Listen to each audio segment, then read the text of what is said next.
So hi students, it's your instructor Abidemi Shomwe. So we are still taking the course Microeconomic Analysis, and usually before I start my class, what I want to say to you today is um, to take learning very seriously. And like I said to you the last time also, that knowledge is progressive. So you have to make it an habit to learn to understand, to learn to understand. So anything that you read, you must find a way to understand what that topic or what that discussion is all about. The moment you understand what the topic or discussion is all about, you'll be able to contribute meaningfully to the literature, to existing literature. You'll be able to contribute meaningfully to policies. So try and understand anything we are trying to talk about. All right. So for today's topic, I'm going to present it as much as possible. When we talk about the economy, it's a very, very complex topic. All right, that's why I sent you the slides, and I also sent you the video by YouTube video by Ray Dalio for you to see um, how the economy works. Okay, so this chapter, it's about the economy, it's working, and the basic problems. The economy, it's working, and basic problems. So let's go. The objective of this chapter, you can see it here. What is an economy? How an economic system works? What are the basic problems? Free market enterprise, the government and the economy, and production possibility frontier. So we are going to see that. As I'm going to ensure, I'm going to try. I'm not asking you, I won't be asking you to, oh, you have to cram. No, you have to understand how these things work. Now, the first thing I want you to know is that the economic behavior of people is determined and governed largely by their resourcefulness. All right, resourcefulness. Resourcefulness simply means that the, uh, the the kind of resources that is available to them. Resourcefulness can mean natural resources. Resourcefulness can mean human resources. In fact, those are the two main types of resources that you can have: natural resources and human resources. Natural resources are resources that your country has. Okay, it's God given. All right. Why human resources has to do with human capital. It has to do with human development. It has to do with mental development of of the individuals. All right. Of the what do they call it now? Of the citizens of a particular country. All right, that's what we when we talk about resourcefulness. So if I'm going to ask you a question as an individual: are you resourceful? I'm sure yes, you are resourceful. You are resourceful for your organization. You are resourceful for your family, and I'm sure you're also resourceful for your nation. Now, when we economic environment, all right, when we say economic environment, it simply means that the kind of environment that exists in your country. For example, your GDP is different. The mode of doing business is different. The educational system is different. The GDP per capita is different. All right. The human development index is different. And so many things. The gross domestic. I already said the GDP. So those are the kind of environments, because these factors determine the the way your economy will function. It largely determines the way your economy functions and the economic system in which they operate. So when we talk about the economic system, what are we talking about? We are talking about free market enterprise. You can call it the capitalist, or we are talking about socialist, or we are talking about the last one is mixed economy. All right, which mixes both the capitalist and the socialist. Now, let me just go over this introduction again. The economic behavior of people is determined and governed largely by their resourcefulness. I've told you what resourcefulness is all about: either human resources or natural resources. Economic environment, the kind of environment economically the kind of environment your country is functioning in. And I mentioned how would you know that? You look at the GDP, you look at the GDP per capita, you look at the employment level, you look at so many other economic factors. An economic system, when we talk about economic system, we are talking about mixed economy, capitalist economy, or socialist economy. I hope that is very clear. So if I ask you in the exam or the test, if I ask you, what are the three main factors that determines the economic behavior of a society? I know you should know that. Resourcefulness, economic environment, and the economic system. So what is an economy? All right. What is an economy? An economy is a social organism. When we say social, simply means that people are involved. Without people, there cannot be any economy, because it is people that makes economy an economy. So an economy is a social organism through which people make their living. All right.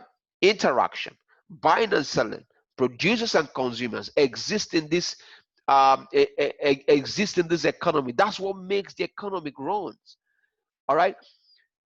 It is constituted by individuals, households, firms, farms, factories, banks, and government who act and interact to produce and consume goods and services. All right.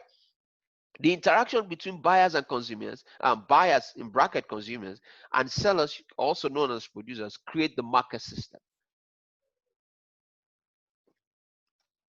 So it is this interaction between you and I. For example, if I produce computers and you are the consumer of computers, the interaction, the exchange of resources between you and I, that is what makes, that is what makes, that is the basis of the market system. The interaction between all units, three basic units: household, firms, and the government. All right. Household, firms, and the government, because the government will be involved to regulate the activities of the economy. Because if the government is not involved, there might be chaos, there might be disorderliness, there might be a lot of imbalances, or inequitable distribution of income within the society. So majorly, an economy has to do with interaction with people, because every day, what we do every day is to make a living. What we do every day is to ensure that we are living a life that we are meant to live. All right, we are living a life that we are meant to live. Okay, so here I said the government is an important element in the modern economy. It regulates the economic activities in order to achieve specific social and economic goals. So if I ask you, what is the function of the government in a society? The function of the government is to regulate economic activities. It is important to regulate economic activities so that there will be balances within an economy, so that there will be equitable distribution of income, so that there will be provision of services for those who cannot afford housing or food or shelter, so that there will be provision of infrastructure. Like, you should know that the way the government regulates economy is to collect taxes from both the firms and the business, or the individuals, firms and individuals. So government uses that tax to run the affairs of the economy. All right, it uses the tax to run the affairs of economy. So the level of government intervention within an economy depends on the type of economy. All right. What are the types of economy? Free market economy, in a situation where what determines the activities within that economy is the market forces. All right. So you have the minimum of government intervention. Socialist, you have full government intervention. Mixed economy, you have the combination of the free market. I call the free market the capitalist. For example, the US is a capitalist economy, even though you have government intervention, but it's very minimal.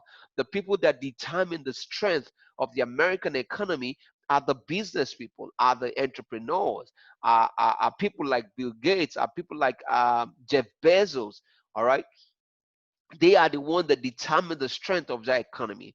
So if I ask you what are the three types of economy, you know you how to answer that. The unbiased economy, the free capital, the free system, market system, and the mixed economy. All right. So the definition of an economy You should understand that. So if I ask you what is an economy, I'm not asking you to tell me exactly what is in my slides. I'm asking you to think about what your definition is. So if I'm going to tell you something aside what is in my slide, I'm going to define an economy as a social unit. I'm not going to use organism. I'm going to say as a social unit that deals with the interaction of people on a daily basis. And that interaction involves the buying and selling of goods and services, which involves consumers and producers. All right. So how the economy works. All right. Let's make this as simple as possible. All right. It consists of three major players. And those players are you.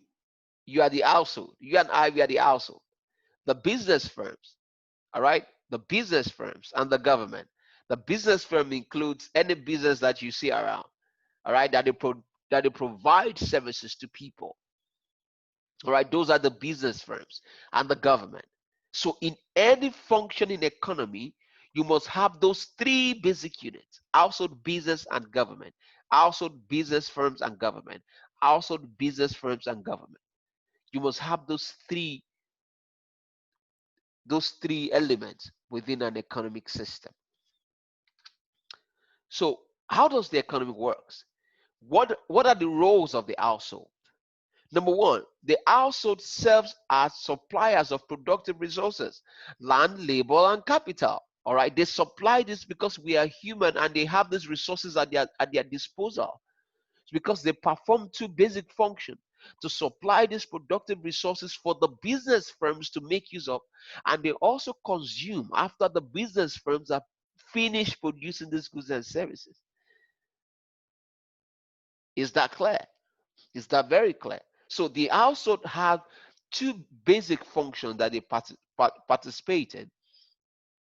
They are suppliers of productive resources, land, labor, capital, and they are also, in fact, I will also include knowledge, land, labor, capital, and knowledge. They are also consumers of these goods and services produced by firms. So if I've asked you, so tell me, what are the two basic functions of the household unit? You should know that already. Business firms. What does the business firm does? What do they do? They hire the productive resources from the household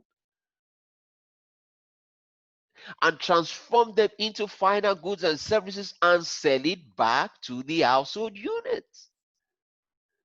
So you can see that both the household and the business firms are involved in buying and selling, because the business unit hires these productive resources and they are going to pay for them. They're going to pay for them. Why the household units, once they buy this finished product from business firm, they are also going to pay for it.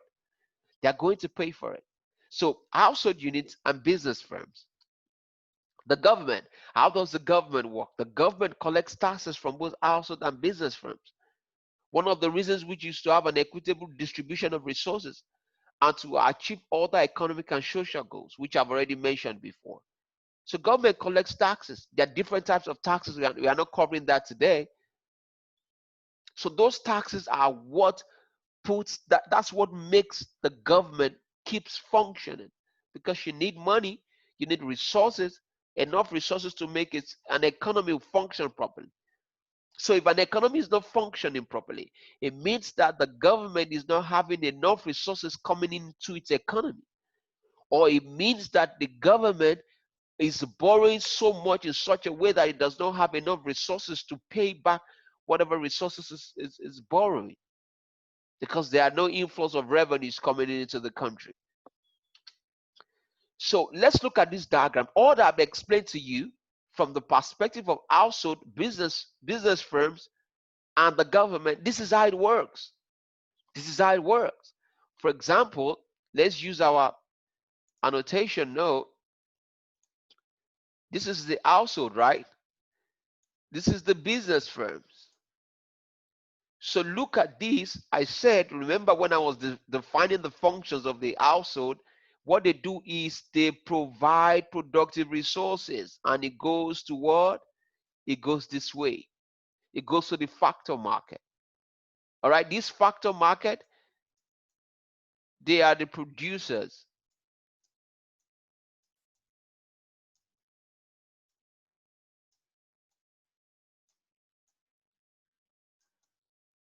So factor markets are the market of what would they call it?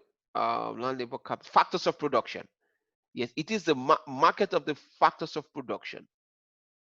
All right. So first, the factor flows go to the factor market. No, before you get to the producer, this is the business firm. They are the one who produces. Before you get to the producer, it first gets to. Let me erase this.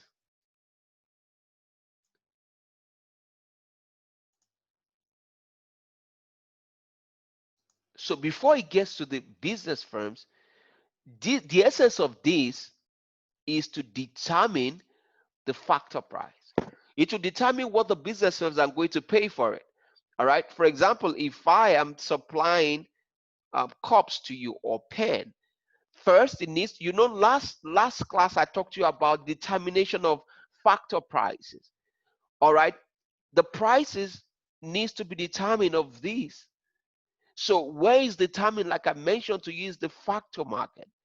So this market will determine what the business firm will pay for the factors of production, land, labor, capital. It will determine. So before it gets to the business firms, these are the producers, not this, okay? Not this.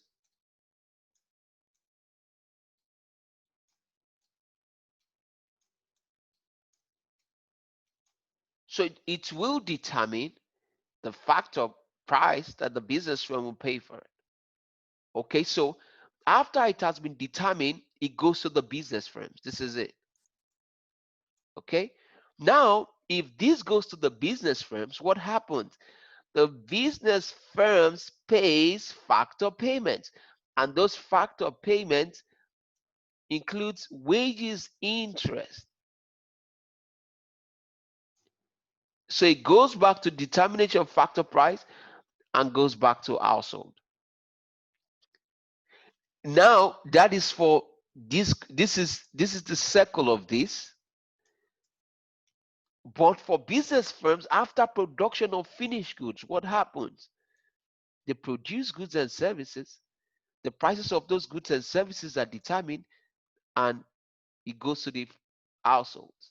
So the household pays for the payment of product, this receipt of product. So in summary, what that means is someone is paying, another person is receiving. Another person is also paying, another party is receiving. So both the household and the business firms are in the business of both supplying and consuming. They are both in the business of supplying and consuming. And here you have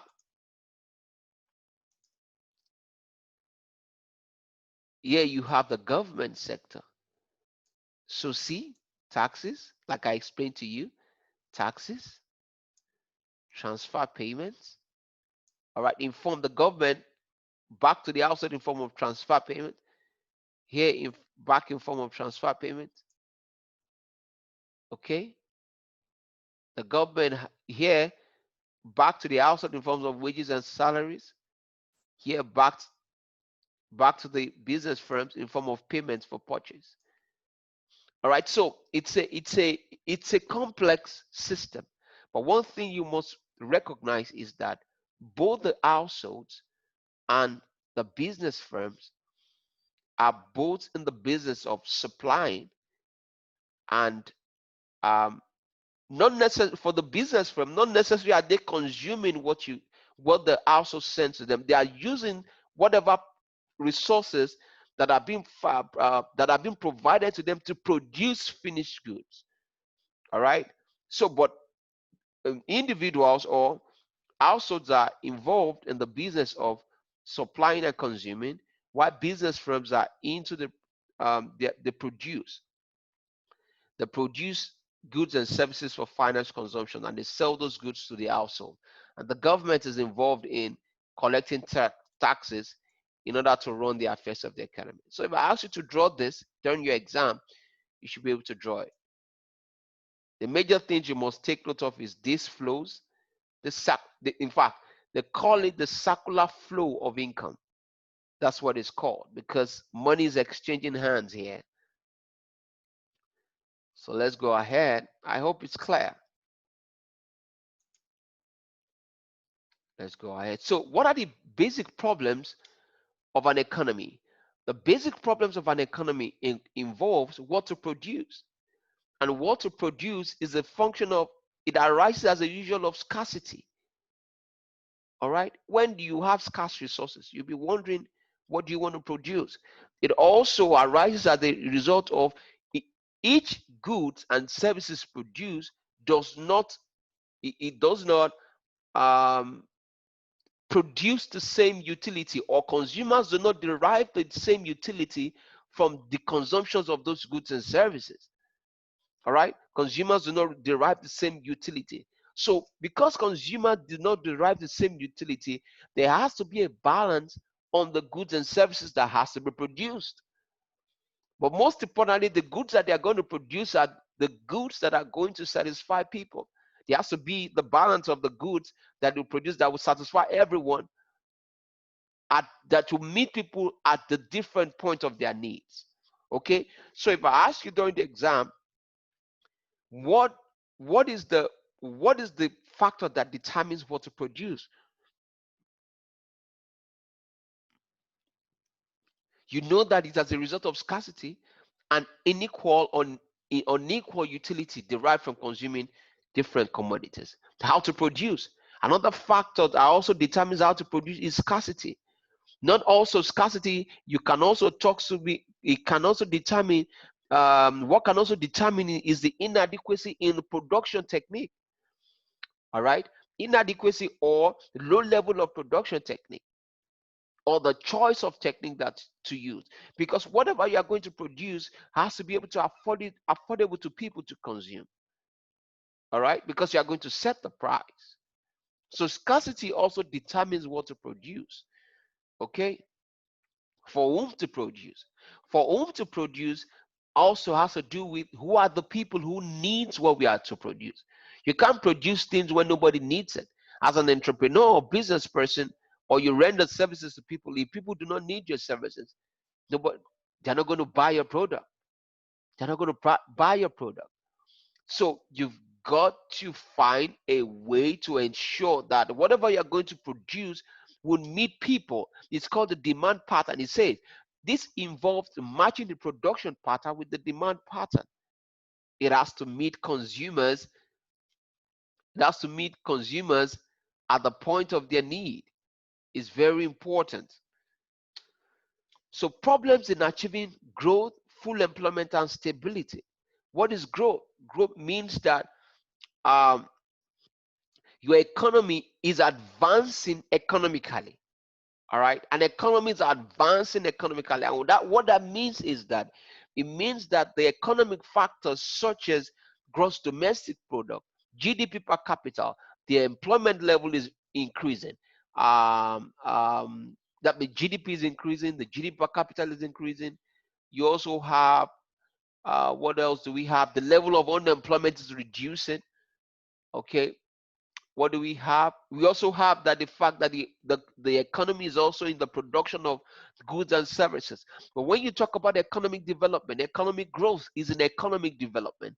Economic development majorly involves the human capital aspect of the economy. All right, and it is the human capital that determines the growth of any economy. For example, when I say determines the growth, it simply means that determines the full growth. I mean full growth. So an economy can be grown in terms of figures, but at the same time, you have high level of poverty. You have low level of education. There are people that go to school. You have high level of unemployment. But when you come to economic development, it means that if the level of development is going high, it simply means human capacity is growing. It means that the economy is growing. It means that the level of unemployment is reduced. What is full employment? Full employment simply means that the resources in a given economy are being fully utilized. The resources includes, take note, it includes natural resources and human resources. Natural resources and human resources. For natural resources, it means that the resources that you have in your economy are being utilized in order to generate revenue and to produce further resources in order to satisfy the needs of its people, while at the same time while exporting. Human resources has to do with those who are willing and able to work, are able to find jobs. All right. Stability. Stability means that there are no fluctuations within the economy. And when I say fluctuation, it's not that you will have 1 or 2% of fluctuations. I mean that you don't have war, you don't have, there's food to eat. A lot of people's standard of living is okay for the people. They have jobs, they can feed properly. The gross level of happiness is high. The ease of doing business in that economy is good. Okay, so the problems in achieving growth involves how to increase the production capacity of the economy, how to stabilize the economy, and other problems of macro nature. All right, how to increase production capacity simply means that given the level of resources that we have, how can we meet the needs of people? For example, if you have a population of about 200 million and your production capacity is very low, what do? You have to begin to find ways to ensure that you are able to produce to meet the needs of the people and also export for revenue. Another problem is how do you stabilize the economy? The government of a nation, what they are thinking about is how do we ensure that this economy is stabilized so that a lot of people won't go out of jobs. Okay, it also means that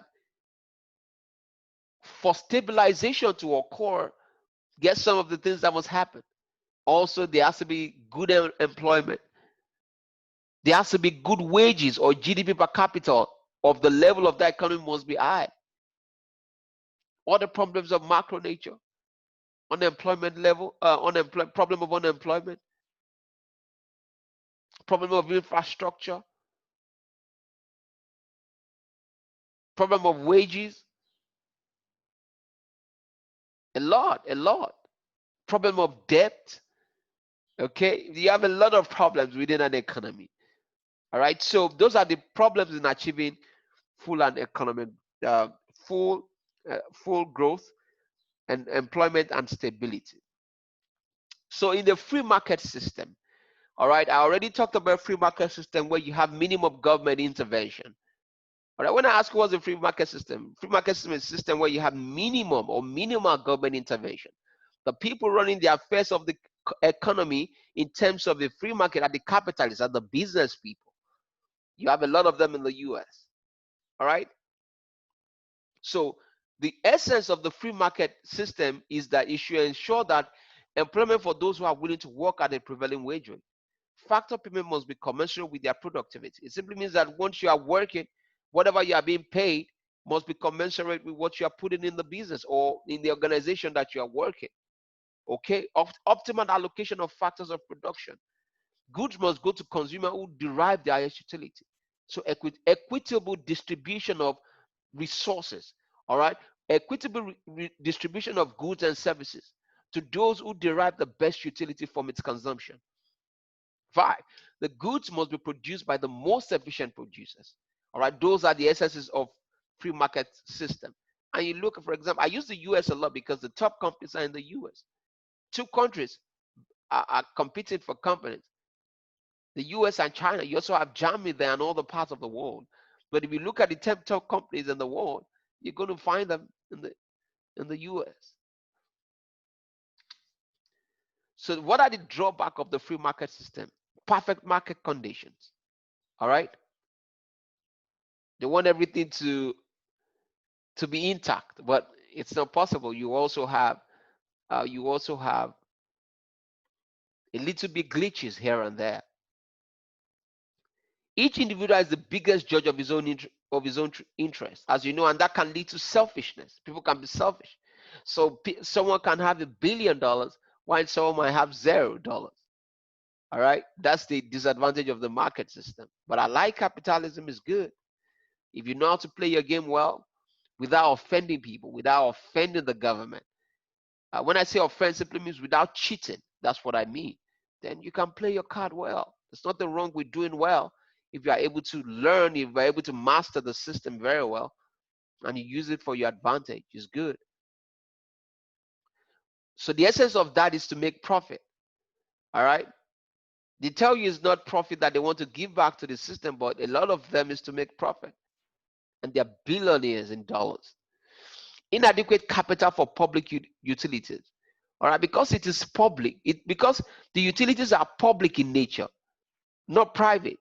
So public utilities suffer while private enterprises or private utilities enjoy the most, have the best of all resources. Why? Because you have private people funding those resources.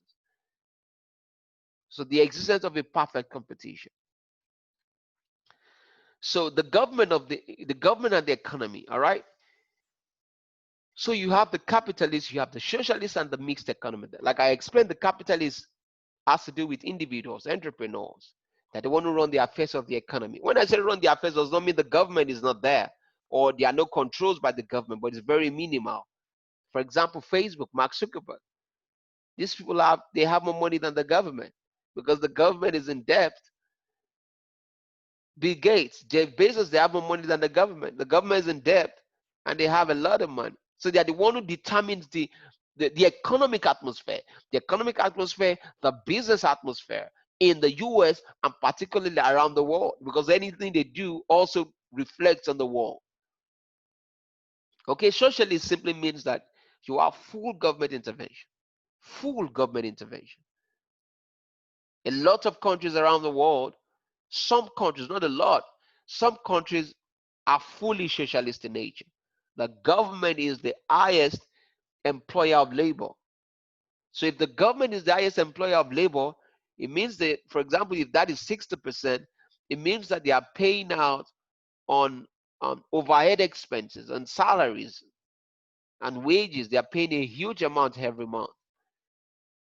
All right, and such economies are always in debt because they are not producing anything. Mixed economy is a mixture of capitalist and socialist economy. So this is the production possibility frontier. I'm not going to bore you with figures and all that, but let me show you this. Let me just, at this line, see this line here? Is producing a different level of production capacity. All right? It's producing a different level of production capacity. This line here shows that you are not maximizing your potential in producing all you need to produce. For example, if Somalia has a lot of resources, and instead of them producing maybe 100 billion worth of goods, they are producing 80 billion. They are here.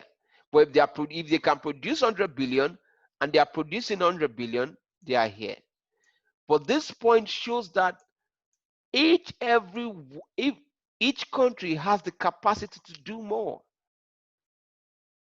They have the capacity to do more. They have the capacity to do more. So every time you will see for countries that are growing, the curve keeps going out. The curve keeps going out.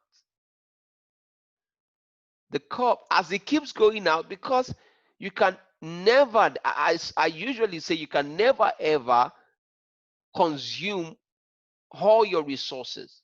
When I say ever consume, it simply means that you will always have things to produce.